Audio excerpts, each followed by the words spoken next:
Wow, hi! I've surprised even myself with this video. I didn't think that I'd ever be saying or making something like this, mostly because I'm not really an excessively patriotic person.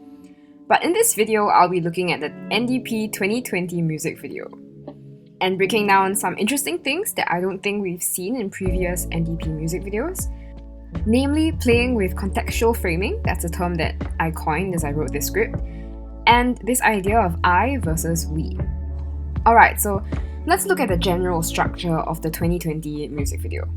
We start with Nathan Hartono at a close-up, and we'll keep coming back to him in between the B-roll later on. Then we cut to Singaporeans in front of cameras in their homes. We infer that it's something to do with video calls or working from home. Then we hit the chorus, and we cut away from the computer camera/video call framing to conventional B-roll of various Singaporeans from different walks of life. We hit some split screens, which is interesting. Then there's more B-roll of families and children. And finally, this little mini rooftop concert with Nathan Hartono in mid shots and wide shots with Singaporeans as the audience.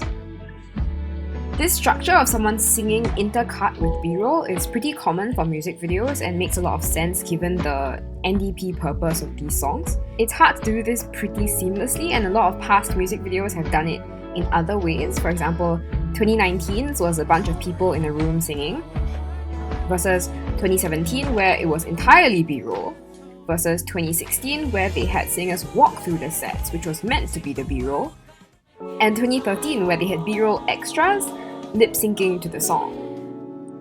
2020's MV stands out, though, for two reasons. Firstly, contextual framing, and two, I versus we. Number one, playing with contextual framing.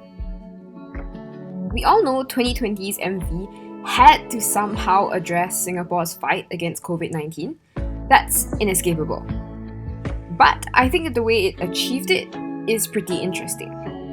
We start off with this close-up of Nathan Hartono before we switch to people we infer to be video chatting, right? What's great about this is if you max your screen on YouTube, assuming you're using a Mac like me, these close-ups are framed the same way we would frame ourselves while video chatting. This is playing with the way we associate certain contexts with certain framing. This close-up talking head kind of framing makes us think of Skype chats with friends and family, or Microsoft Teams calls for work. And so, for a moment, we are removed from the context of an NDP MV on YouTube and transported to the possibility of having that personal video chat sort of relationship with the people we see on screen. Which brings me to number two, I versus we.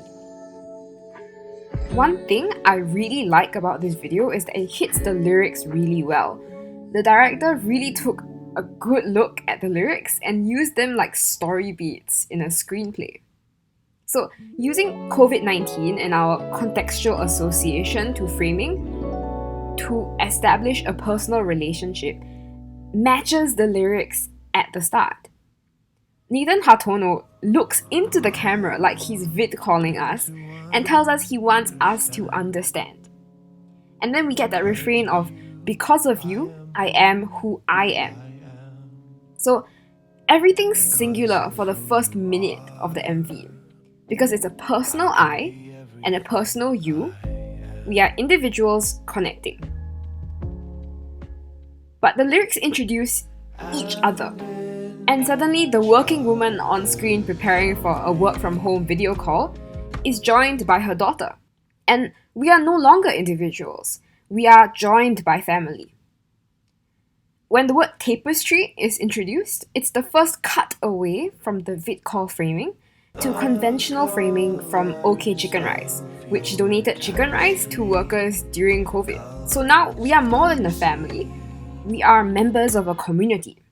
So back to Nathan, where he brings us back to the personal. He says, here's to my home.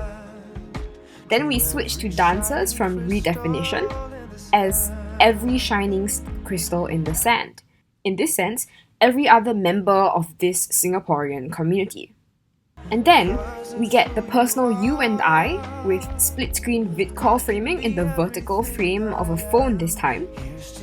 And then the general you and homeland back to the community B-roll.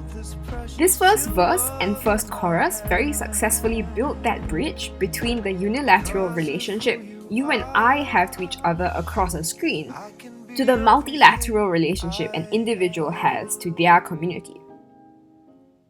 Second verse gives us more we's and ours. Also, I really appreciate the call to embrace and be open-minded with scenes of come makan with me, where migrant workers are invited for dinner with Singaporean families.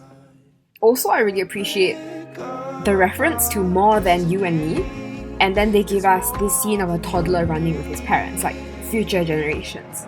Second chorus pulls out from Nathan Hartono close-up to show us the mini rooftop concert he has going on. And finally, a reference in the lyrics to Singapore.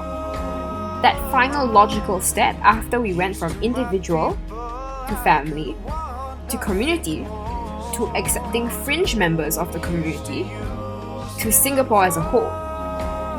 Or in short, finishing up our progression from an individual I to a plural we. Yeah.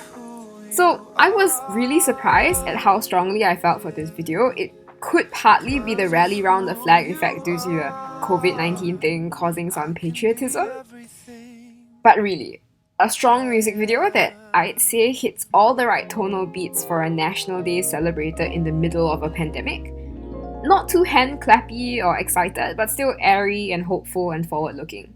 Even putting aside the pandemic, it's structurally a far stronger music video than the one closest to it in style, which is 2015's Our Singapore by JJ Lin. It follows the same structure. He starts in his room, opens his Mac, sings to it for a little while, then goes out and vlogs. He meets people, and all that's intercut with B-roll of people holding cameras and hyperlapses of Singapore's built environment. But the B-roll and the people that are introduced don't come with the story beats of the song. Personal conjecture is that they are just there to fill the space at the walls in the song. And in conclusion, there's no real progress towards a sense of community, which I think 2020's Everything I Am achieves very well. Thanks very much for listening, and one last note that this video comes as inspiration from one of Alfian Saad's recent posts about the 2020 NDP song, so I'll link that post in the description below. Yeah, if you like our content or like what I've talked about, please, by all means, like, share and follow us. Thank you and goodbye. I can be everything